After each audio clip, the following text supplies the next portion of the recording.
And welcome back. Take a look at some of the game stats, John, here. Boy, you predicted, I think, 53 points. We are at 27 attempted, and look at the percentage for the Bison. Wow. That is 60, amazing. that's better than from the field, and credit a lot of that to Cale Jackson and Ty Allen. And hey, look at the lines. 35 is not bad, not shabby. A lot of those came off the hands of Gentry. Well, three of them did, we Three of them. know. And the free throw percentage, only 3 of 8 for the Lions. Just 1 of 4 for the Bison. Rebounds, pretty close. Assists, fairly close. Steals in favor of the Lions. We saw that coming. In pregame, fouls pretty close. Blocks close. But take a look at some of the individual players. It's been Allen for the Bison, 14 points. Also, he's got three assists, I should say. And Gentry off the bench. Micah, not Jason Gentry, he's got 9. Off the bench, rebound leader Alexander, the guard, with 5, and assist leader as well with 4. And as you saw, the statistics that we had talked about in pregame between the offense and defensive rebounds, well, they remained intact to exactly what the game plan or the averages would what you would suspect, and that's 16 defensive rebounds for the Bison and 10, I 10. believe, 10. Yep. 10 offensive rebounds for the Lions, and only 6 offensive rebounds. So they're doing what they're known to do, and between the number 4 and number 6 teams in the nation in rebounding. So that's interesting to see how that is playing out, and as well as the assist and steals. Now I think SAGU is getting a little bit better end of that deal because they forced more turnovers than the Bison have had in assist. So it's not quite going the Bison's way in that statistic, but in the one that really counts, and that's what does the scoreboard say, and it is 35-28. The Bison are on top, and that's the stat that you really want to see. Speaking of stats and Work. scoreboards, look at this bundled group of scores. First of all, how about the lead? 31-9. OK City putting it on Wayland Baptist. Well, We all missed that one if I it stays that said- way. We're joined by Adam, by the way, in booth. Adam, can you believe that score? 31-9. We did not see that coming. I said that Oklahoma Baptist was Jekyll and Hyde, but good gracious, Wayland Baptist, come on. Are you serious? 31-9. They've got one of the most talented teams I've seen with my eye in the NAIA. How are they going to go down to Oklahoma City, which we haven't seen yet? No disrespect to Oklahoma City, but Wayland Baptist. And they're at home, Adam. WBU's at home. That score is hard to believe that they would come in here and beat us by 10. 10 and then play a home game against Oklahoma City, who looks to be around where we are, ranked 23, we're ranked 24, and be putting a smackdown on Wayland Baptist, 31-9. That's a shock. USAO 14 over Southwestern Christian. I'm up on that one. We'll see how that one turns out. Meanwhile, John Brown for the men. You're flying solo, Mr. John, picking the upset. Wow. They start later on tonight, and St. Greg's is down. That doesn't help me much against Texas Wesleyan. And then, of course, we're here at SAGU. So look at the scores, 38-12. John has caught me. Apparently, my one dissenting pick for the ladies did not pan out for me. And like I had said, let's let the whole game play out. Come on, John Brown. Much like what happened in the Super Bowl when the Patriots destroyed your Seattle Seahawks. Well, I wouldn't say mine. They were. I rented them for the Super Bowl. Right. I rented them. Okay. I'm right there with you. I rented them as well, Rob. Right. Back to second half action here, as we're done yakking about Sooner scores. It's back to live action, Sooner Athletic Conference Center, and it is going to be Allen off the mark. Rebound. We'll give it back to the Lions off of Miller.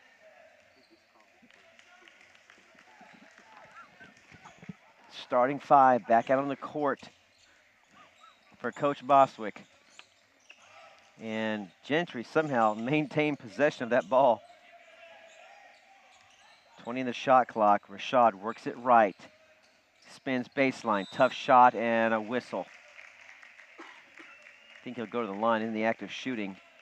Rashad just got 4. He averages 13.3, only behind Jonathan Walter in scoring average. Walter himself is scoreless, Mr. Cookman. He averages 14.2. He usually has better second halves than first halves. Let's hope he does that tonight. Yeah, and we'll look for that. I'm sure he will. Just because he didn't have a score doesn't mean that he wasn't contributing. John Walter is always contributing when he's on the floor, always. Just a powerful player. He does what his team needs him to do. Abram, strong move to the basket. Cleared by Price. Alexander works it right down middle, takes the baseline into the paint, and stripped away by Abram. No whistle. Looks like the referees are just going to let him play. Jackson over to Allen. Got 14. Abram. And a turnover, a travel called against Aaron Abram.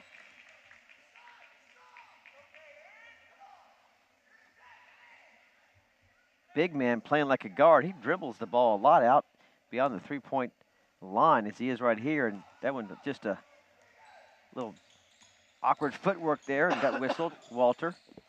Well, you think of them as big men in the NAIA, but a skill set of dribbling for a 6'5" player is really not out of the ordinary. I mean, we're talking about the way the game of basketball has improved in America.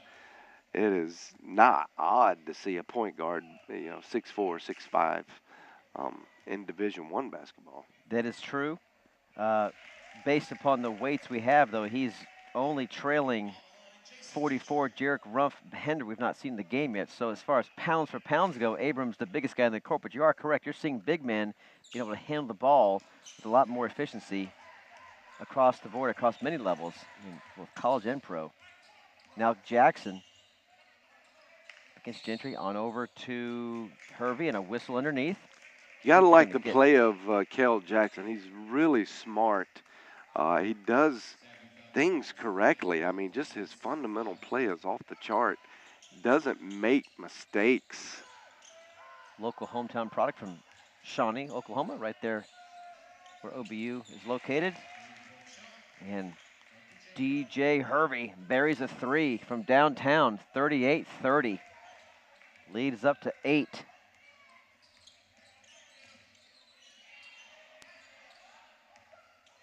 Walter still scoreless. Looking for the shot at the right time. Gets it over to Price. Shouted by Ricky, left-hander. And gets his own rebound. Back over to Gentry. Follow Wide your open shot. Is Adoy, goes in strong. Finger roll. Are they going to count it? Waiting for the call here. They're going to call a charge against Emmanuel Adoy. Take the points off the board. That's his 4th foul, John. He's got just 5, and he's going to come out here. It's going to be Remington Mitchell. If this ball leaves his hand before, nope, it's still in his hand. So the points get waved off. Violation, foul against the Lions. It's 2 fouls on each side already in this half. Got to release the ball before the contact when you're in the air, or else they're not going to let you keep those points. And that's what makes it a charge, actually. If he releases the ball, then it's called a out of control foul. Miller lost the handle. Now over to Allen. He's off the mark, and that goes over the top of the backboard. He missed a shot. You are amazed. I am, man, because he was splashing buckets.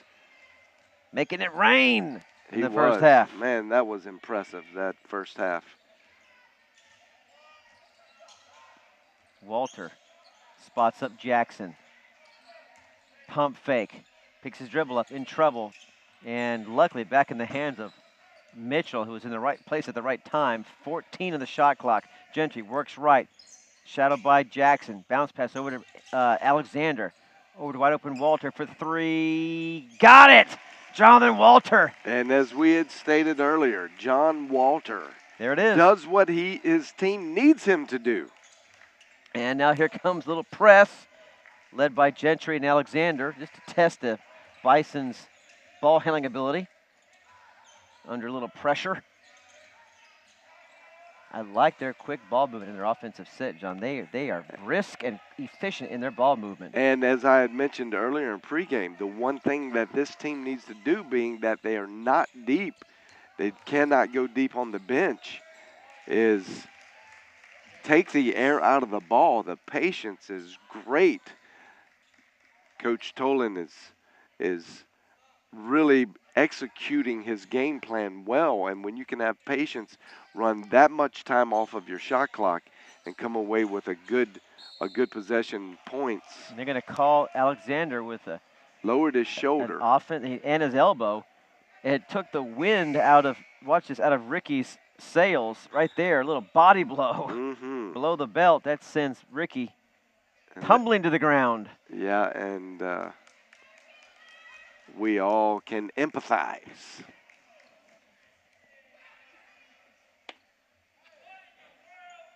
And he's going to take a seat on the bench for a few minutes. Walk that one off. Oklahoma City putting a number on Wayland Baptist. Miller for three, off the mark. Alexander now in transition, across the timeline, over to Gentry, into the paint. Circles back out, keeps his dribble alive. Looking for Walter. Not there, now gets it to him. And they're going to call Walter on a foul away from the ball and a timeout by Bostwick. He wants to talk it over. That's Walter's first foul, the team's fourth foul.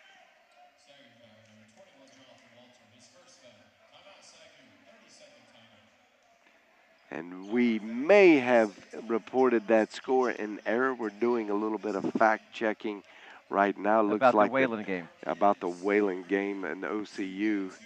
There's a little discrepancy, and we're getting some information brought into us about. So we're going to have our fact checkers. Maybe Dak's stats is wrong. It's kind of rare that they are, but maybe they are.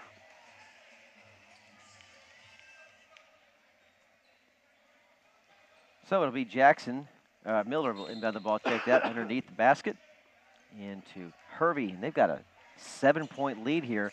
It's got kind of a little bit of a feel, not quite as the discrepancy in score, but a little bit of the same feel we saw a few nights ago against Wayland Baptist, where the road team got a lead early, just held on to it. And in the case of WVU, they were up by about 15-20 by this point. In this case, the lead's 7, but the Lions really got their hands full. Walter tried to go for the steal and a whistle. I think they're going to get Abram on that. And that's a tough call. I think it's hard not to blow your whistle on that, but that ball was loose, so that's considered to be a 50-50 ball, and both men were just going after the ball. Unfortunately, Abrams picked up the foul on that, but I think you could make a case that both men were shoving and pushing. Alexander buries a long one. The 3-ball cuts the lead to 4. Much needed. We haven't heard much from Alexander today. Careful, Gentry. Careful. He is going to get called for a foul, a needless foul. That's one of those fouls that Jason Gentry will commit once or twice a game. He has so much energy, so much passion and fire. He wants to just take that ball, and he just pushes the line too much, and his body gets in the way, and he gets whistled for a second foul. Jackson, shadowed by Alexander. Got to be careful if you're Gentry. There he's on Allen. Be careful now. And there's another one, and there's another foul right there. There's the Gentry. He just plays it so tight to the hip, John. In this case, it's backfiring against Jason. Yeah, you know, and Allen, being the senior that he is, he's a very experienced player, just has a great IQ for how to play the game. understands how to move his body and free up space. Loose ball. And Bison are clapping their hands. It's going to go against the Lions. This may be against Price. Again, you know, that It is, second. This is a different result because the foul's now on SAGU, but it's a 50-50 ball. These players are allowed to muscle each other to go after the ball. It's not like you can't make contact. So a bit of a cheap foul call. And, you know, I don't want to harp on the refs. They're doing a good job controlling this game. But, and let's give it to them. They're being consistent about how they're calling it. True. So, and that's the one thing that you really do want out of a referee is consistency. But in the fairness of the rules, you know, these players are allowed to fight for position and go get the ball. Abrams hits both. Leads 6. Abrams got 7. He averages 17. Feimster. He's been quiet. He's got none. 0 points. Been shut out. Alexander loses the handle. Price in the scrum. And another whistle. This could be against, it's either timeout or another foul against Price. But either way, the stoppage will come. It's going to be a timeout. 3-second timeout called. 7 fouls against the Lions. One more, I should say they're already in the bonus. Meanwhile, just 3 committed by the Bison. And you see Bostwick is not happy at all with the productivity of his offense. Well, sloppy. Donnie Bostwick is a master motivator, and he understands each one of those players' chemistry and hot buttons, and he knows how to push those hot buttons in just even a short timeout like that to get the most out of them.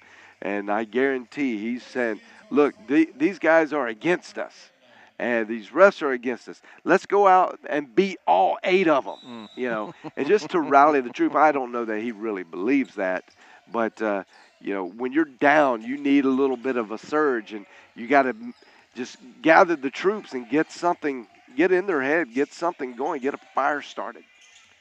So Jason Gentry stays in with 3 fouls. He's joined by his brother, Micah, who's got 9 points. And now a whistle, a turnover, a travel called against the Bison.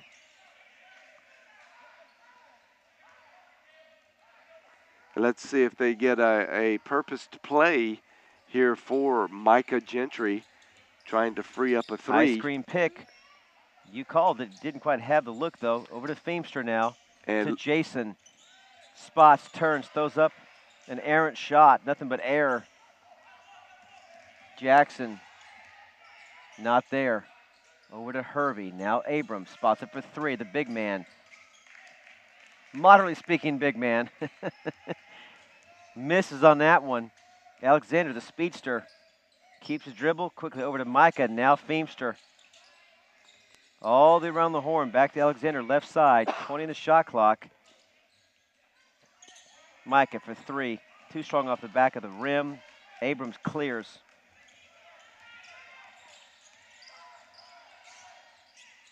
What combination will work for Coach Bostwick? He's always tinkering. Which 5 will get me home? And he will find it.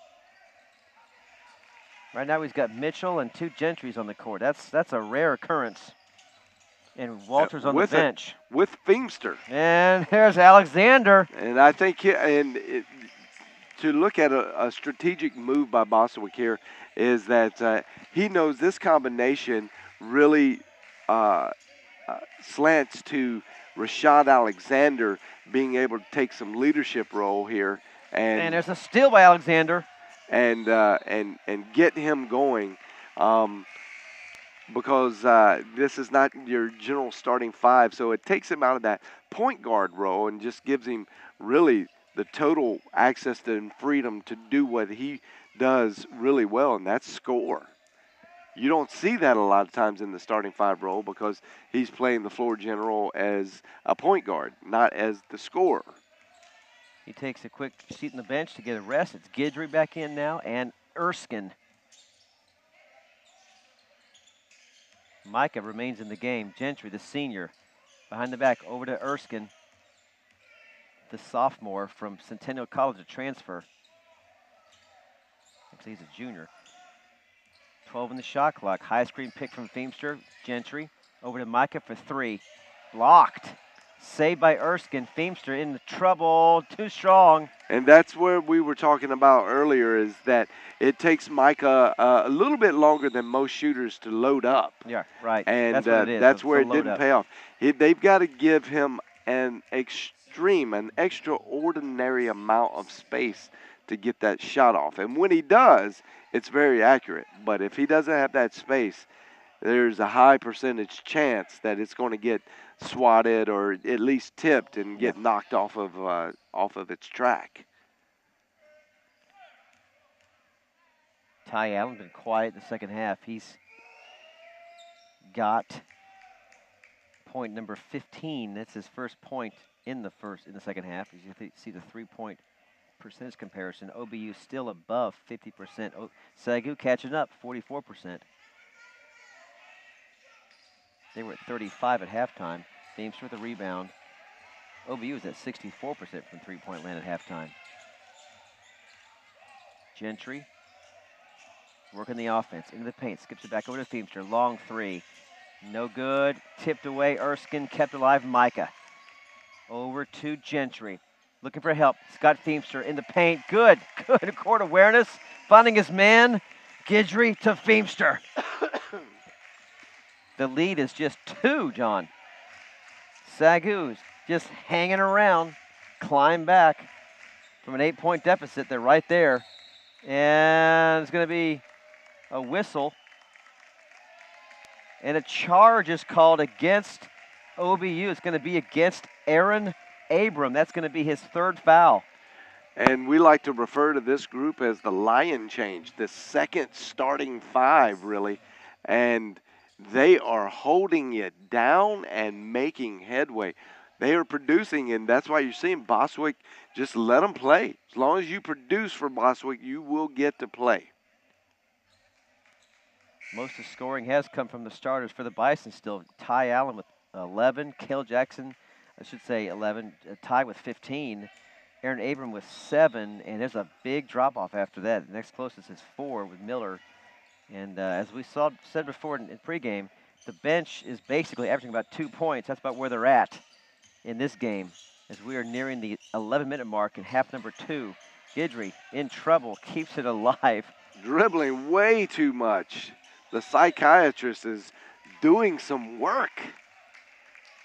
And he gets the benefit of a reach-in. Well, he's trying to lure the Bison into a hypnotic state with 30 seconds of dribbling. Which is why you call him the psychiatrist. He's got a lot of tricks. The senior leader, Tyler Gidry.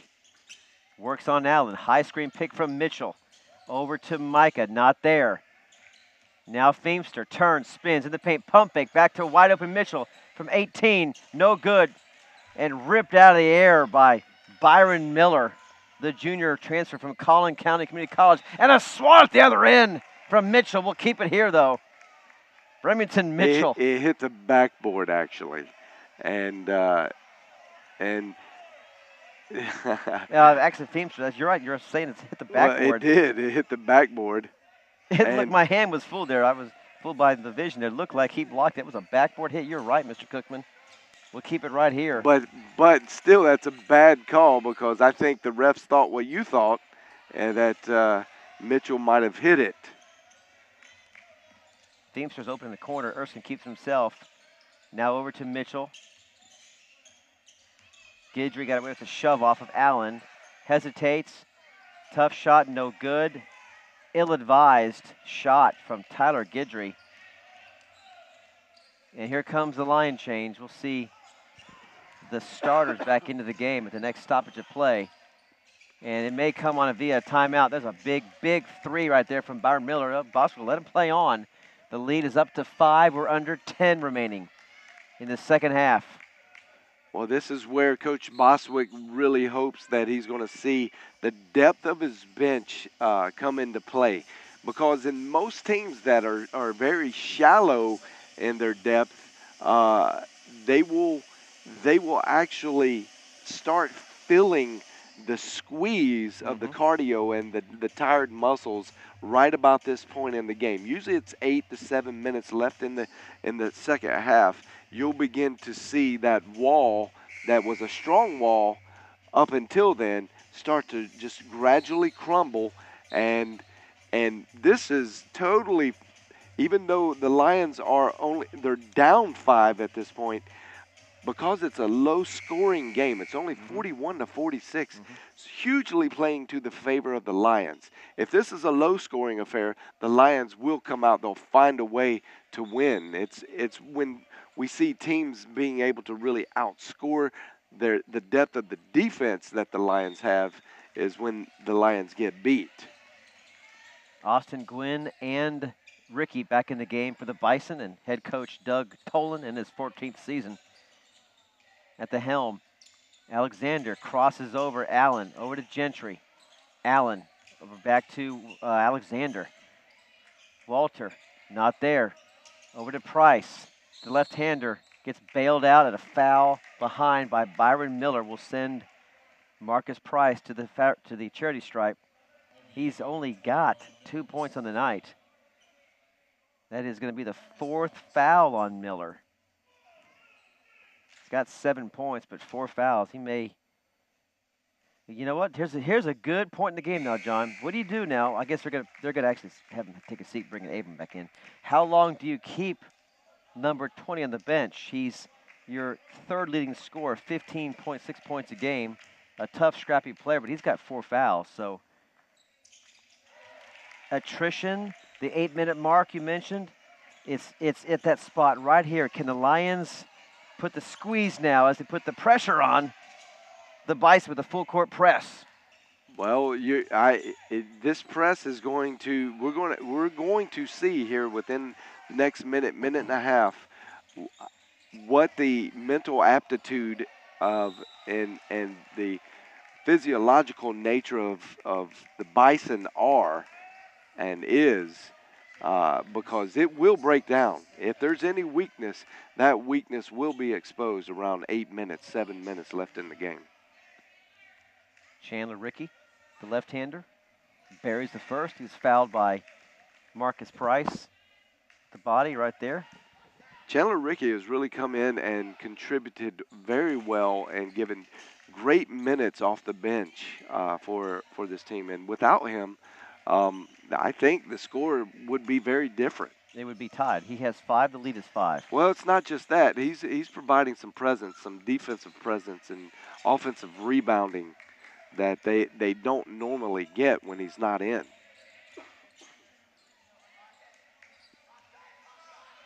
Lions will stay in a man-to-man. Price on Gwynn. Now Allen, shot no good. Long rebound, pulled down by Gwynn, Austin Gwynn, a freshman from Okima, Oklahoma. Cale Jackson over to Abrams. Strong move to the basket. That's a man-sized move right there, Fran. Get out of his way. He is a big man and very strong. He can take not just one, but 2 or 3 people with him when he goes and still score. The lead is 7. Rashad, some nifty handiwork in the paint. Steps back, pops a 3, buries a 3, and it gets the kudos from his teammates on the bench. And that's the big play that Donnie Boswick needs from Rashad Alexander. Boswick really believes in this young man and counts on him to deliver in these big moments.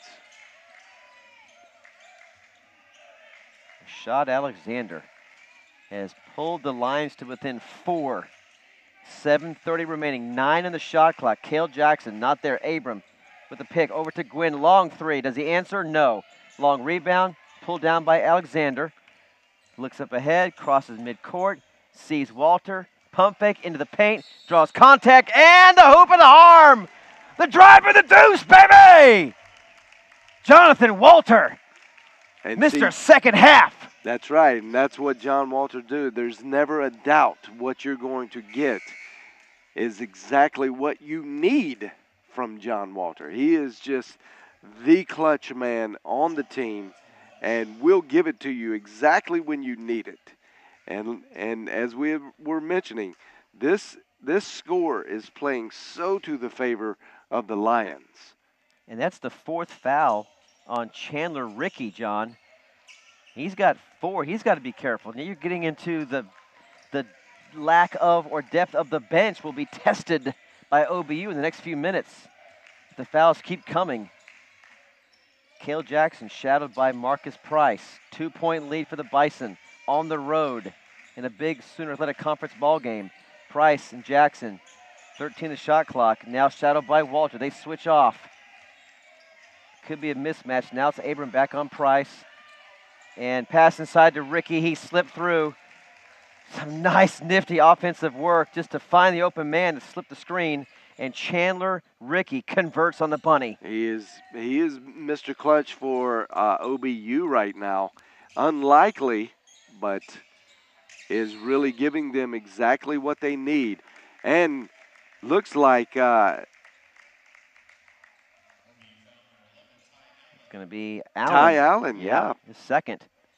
The team's 8th. That'll be on the line for a 1-and-1. Jason just got 7 points tonight. He averages 9. Could hit his mark with these 2. Could also tie the, well, actually check, pull within 2. If he nails these 2. First one is good. And this is where you see Donnie Bostwick sometimes just save and pull games out of the hat. How he coaches, John, in the last 6-7 minutes of tight games, maybe the best you and I have seen in a long time here at the Schaefer Center. Absolutely. And I think he would admit that he's having to add that dimension to his repertoire. He's not had to do that much in the last 3 years previous to now. And he's doing a really great job of putting strategies together at the end of the game to give his ball club a chance to win. 5 on the shot clock, stolen away by Gentry. And no call, but other side, it's Adoy, and he gets the roll. Emmanuel Adoy, he's got 4 fouls, but he's back in the game. He's got 7 points and a timeout called by Coach Doug Tolan. The lead is 1 with 5:44 remaining. Here come the Lions. They're beginning to roar, John. Yes, they are, and we can see that OBU is getting very emotional and probably in all the wrong ways. It's not the good energy of emotion, but a little anger, a little frustration. And as a mature team, as a team that's not deep, you can't afford to let your emotions get out of whack, because you need to have a clear mind, a clear head about things. And those kind of things play into how are you going to play in the end of this game. Usually leads to turnover, frustration. If you play frustrated, you're going to make mistakes, and that's what we're seeing. And this is what we were talking about. When you're not fresh and you have to play, 38 to 40 minutes a game, man, that 7-minute mark really is a big turning point. It's just it's like clockwork. It's like a wall. We see it happen day in and day out, and then you contrast that to what the Lions have. Man, they look so fresh and so strong, and they're going to finish very strong and not commit the senseless turnovers. And they have really done a job defensively on Allen. He's only had 1 point the entire second half, stuck at 15 for the game. Well, that's pretty amazing considering the first half that he had. And a near steal by Walter. Jackson able to get it over to Miller. Back to Hervey, 20 in the shot clock. Hervey over to Jackson, shadowed by Walter. Lions in a straight up man-to-man. They will switch off though. Hervey for 3, or for a jump shot, no good, but tipped in. Oh my. Yeah. That was a huge play actually to keep that ball alive, and it just happened to kind of go up and in. I don't think it was actually meant to, but it is what happened. Rashad for 3, he's got it! Rashad Alexander keeping the Lions right there. And folks, we're tied, 54 apiece. And that's what happens when you have fresh legs and you're able to think clearly because you've gotten enough rest. First tie since it was 0-0. And a shot and a foul on a three-point attempt will send Ty Allen to shoot 3. And that foul is going to be on Alexander, his second, the team's 10th. So now from here on out, we'll also see the double bonus in play for the Bison. Let's see if Allen can get back on track with some shooting touch at the line. He's got 15 for the game, and he's stuck at 15. He misses the first one. And this is one of the challenges for a team that is under pressure and tired, is to hit these big clutch free throws. Got that one.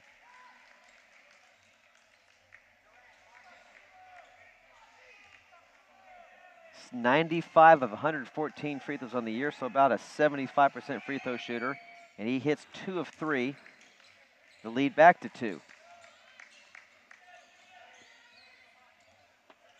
And it's Adoy with 4 fouls. Over to Walter. He's got 5 points.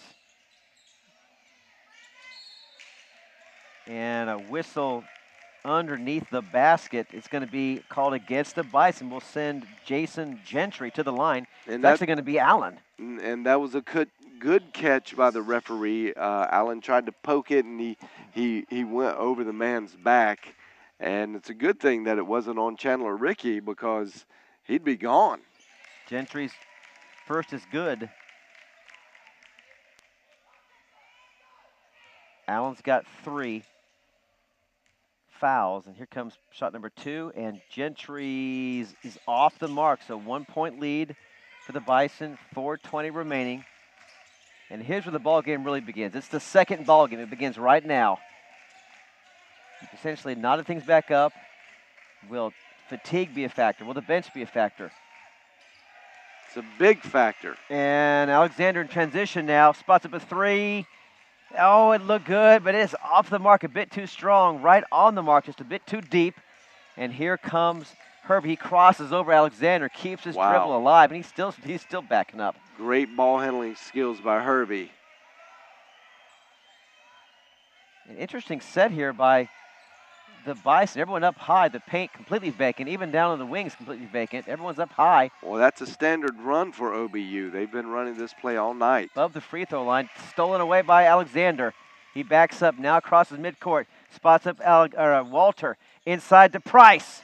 And the left-hander puts a lefty in off the left glass.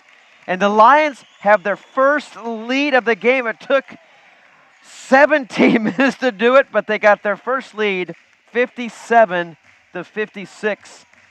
They've climbed all the way back. Jackson working on Adoy. Near 3 minutes left. And Herbie will slow things down. A high screen from Ricky. And the slip. Ricky wasn't there. Price cut it off, and it was a bad pass. Turnover, back to the Lions. And this is what happens when you're tired and haven't had rest. These starters are working all they can for Coach Tolan. Will they wear down? Will they hold up in the final 2:48? They're now behind for the first time. Gentry behind the back. High screen pick from Adoy. Doesn't take it. Over to Alexander. 15 of the shot clock. Works it back to the middle. Backing up. Will reset now. He may take this himself. He may take it himself. He's got that eye. No, he backs over to Price. From 3. Could it go? Oh, baby! The big man buries a 3. Boom, baby! Timeout on the floor. The Lions extend the lead to 4. Wow. Huge Marcus Price with the confidence to keep backpedaling till he saw he was beyond the three-point line. That shot was the only thing in his mind. He wanted, for whatever reason, he wanted Watch to his get. feet. Look, he's looking, back, he's back. looking. I'm there, oh, I'm get there. back. He slips that left foot back, lets it fly, poses for the cameras, and buries it. Oh, wow. That is huge. Marcus Price. And it pays to have fresh legs That's and fresh lungs to that's a good finish your point. game. Not just fresh like fresh lungs. It's just the Yeah, can you not lose your breath, or can you just not run out of gas? physiologically, it's proven that the better you breathe, the more oxygen that you're taking in, the better you're breathing, the clearer you think. Don't look now, but our cameraman has just reminded us, Mr. Cookman, if there are 3 more threes, you and I are going to go to B-Dubs tonight. Whoa. Well, I'm going to go with Yoga with my wife, but I'm going to go to B-Dubs tonight. And so will the rest of the crowd. Absolutely. And this is a game where you could see some more threes launched because it's a tight one, folks, here at the Schaefer Center. Bison down 4, their largest deficit of the game. They had the lead for 17 minutes and change. Now find themselves behind on the road. Jackson now over to Allen. Had a quiet second half. 15 left in the shot clock. Jackson. Picked up by Price. Now 7. Looking for help. He's got Miller. Now into Abram. Tough shot. No good. Weak side rebound. Adoy right where he should have been. Does his job. And Alexander will bring it across the timeline with 1:40 and change. With a 4-point lead. And a tough pass looking for Adoy. Stripped away. Bison now, and a blocking foul called against the senior, Jonathan Walter. That'll be his second foul of the game. That's going to send Cale Jackson to the line, who is a 70 out of 84. He's about an 83% free throw shooter. He's good from the line. A chance to cut the lead back to 2.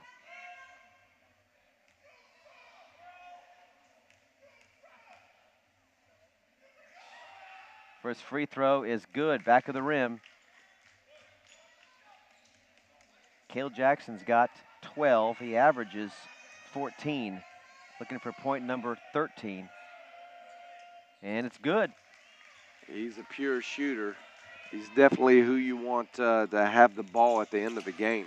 Now some pressure from Alexander for Alexander over to Walter. He's got Gentry, finds him, pulls it back out.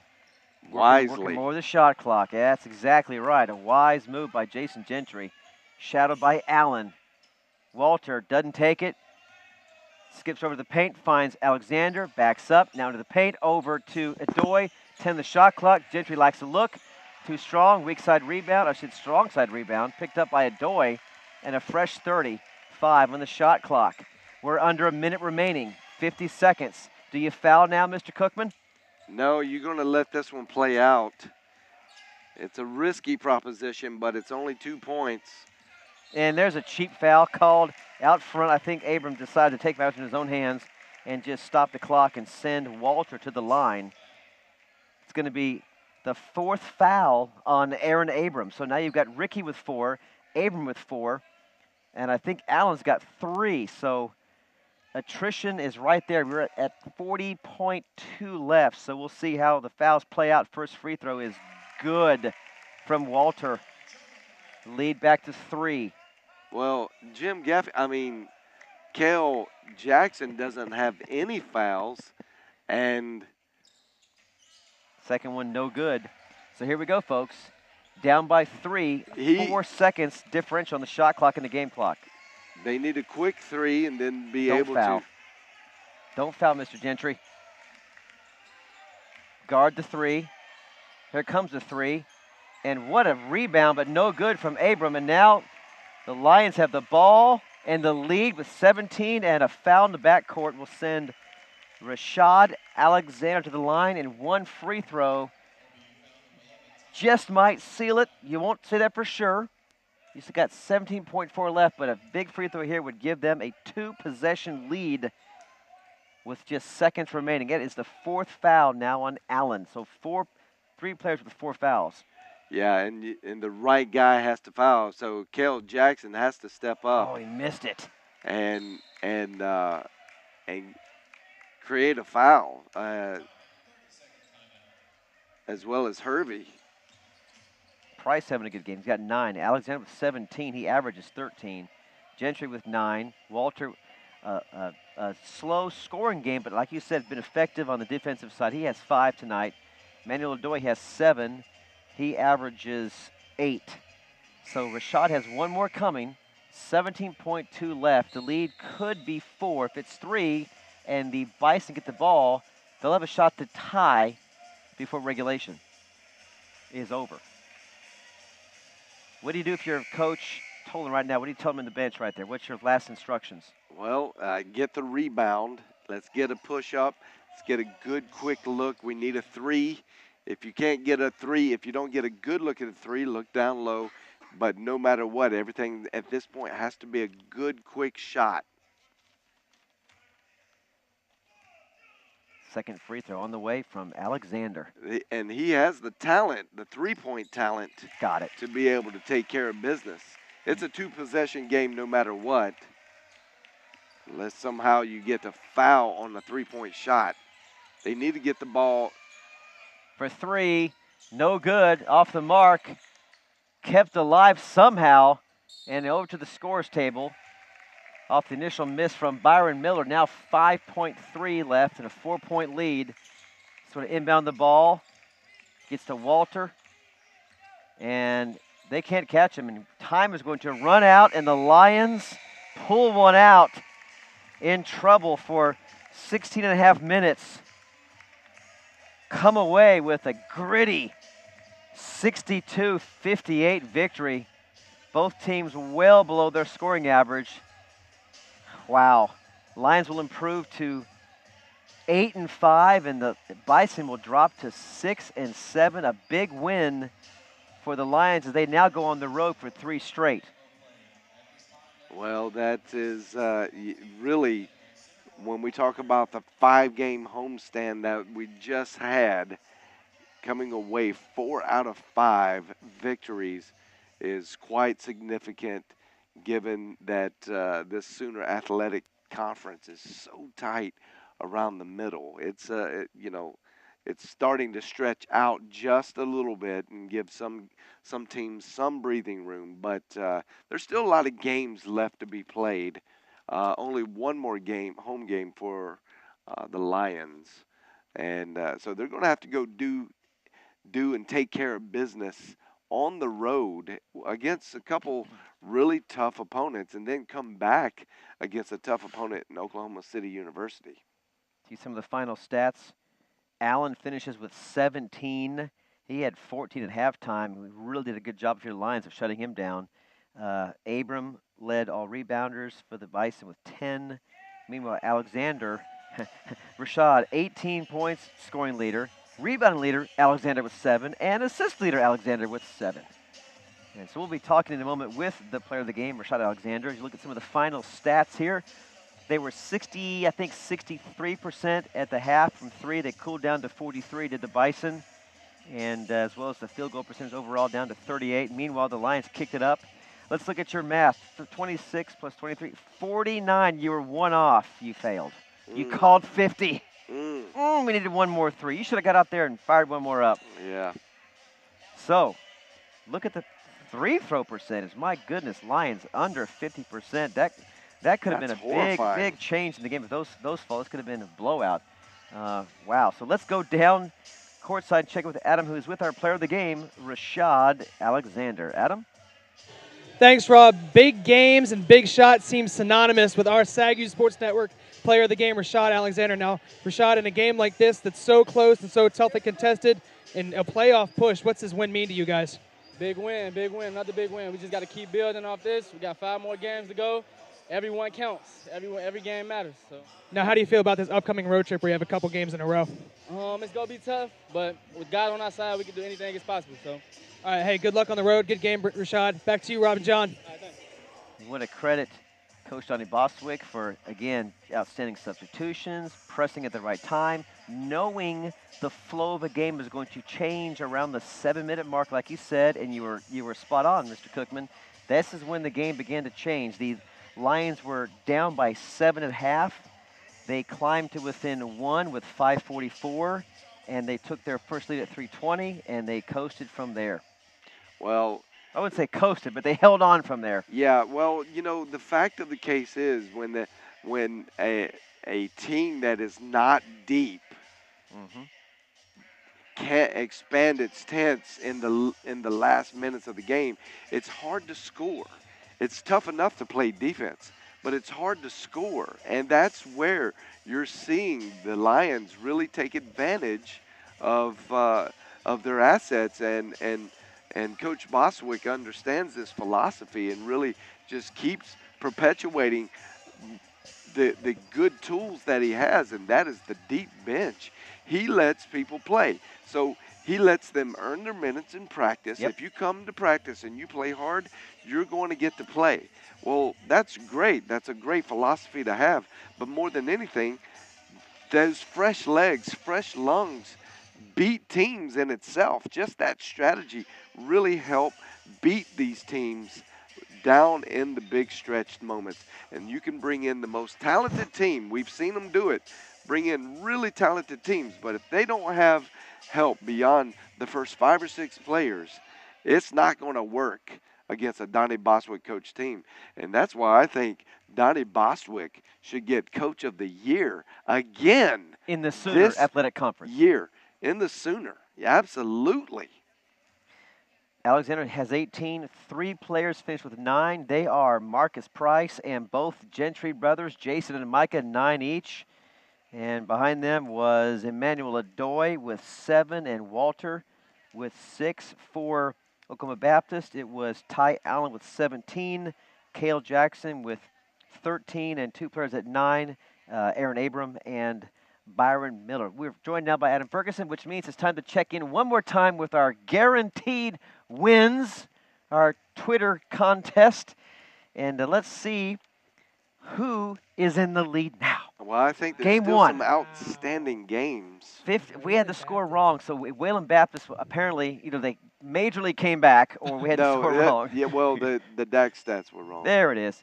So the men's basketball, it OK is City. OK City Pulls upsets out. Wayland Baptist. We all missed that one. When we're going to check, we're going to check the stats on that. We don't know that is correct. Our Okay. guys were wrong once. Next game, USAO. I'm clinging to a 2-point lead at halftime against Southwestern Christian. You guys got those guys. I've got Mackey with Adam, and that is an 8 p.m. We have no score on that yet.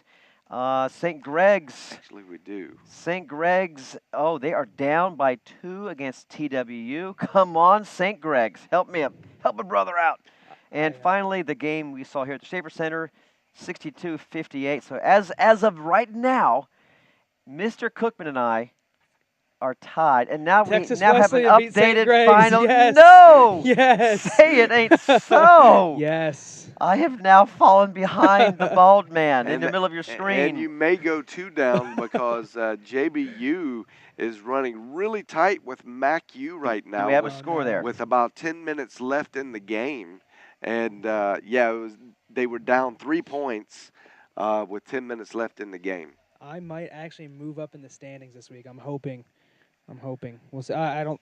It hangs on Southwestern Christian because the MacU game. If I win that Right. one, I don't move up at all. But Well, Southwestern Christian is very capable of beating yes, they are.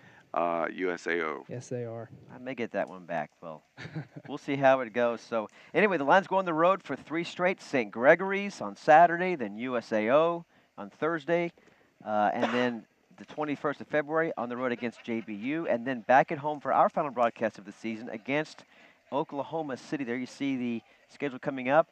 And, John, how do you see the Lions playing out these last 5 games? Their final game, of course, on the road against TWU. In good position now to make a run for maybe the top 4? Well, I do believe so. I believe that they're going to finish in that top half for sure. So that, whether you're 4th or 5th, 3rd or 4th, it doesn't really matter. Can they make 2nd? Well, they could if they get a good, strong run. They got some tough opponents ahead of them to beat. But like Rashad Alexander said, with God on your side, you can do anything. So these guys are believing in each other. They're believing in the message that God is with them, that Donnie Boswick really preaches to them every day at practice, and there is tremendous buy-in on this team. Every one of these guys believe in each other, and they believe that God can help them do this. And when you have that kind of mentality, look out. Just look out. And this is the time. This is where teams make a run and begin to make a name for themselves, and what they can do. So um, it's not a done deal that SAGU can make the national tournament, but it's also not a done deal that they can't make the national tournament. They're going to have to finish really strong. Right now, they're ranked number 24 in the nation, and they're going to have to win the majority of these road games. They maybe drop one, and they're going to be okay. But I think if you drop two, then you're going to be on the fence. You put yourself on the fence. And it's going to be very interesting to see. They're not in great position, but they're not in bad position either.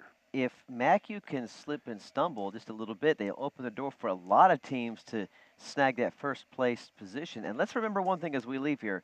The defending champions are the Lions. They own and run the crown right now, so someone has to take it from them. Now, they need to fight back, like you said, but they're in position to make a late season run, so we'll see how it happens. Yeah, it's true. And Wayland Baptist is presenting themselves to be the formidable foe of that. They definitely have the Lions number. They beat them twice this year, and the Lions need to go back to the tournament and take that back from them. Well, for John Cookman and Adam Ferguson, this is Rob Price saying so long from the Schaefer Center. Your final score of the men's game, 62-58. This has been a presentation of the SAGU Sports Network, and as always, till next time, may the Lord bless you and keep you and give you his peace.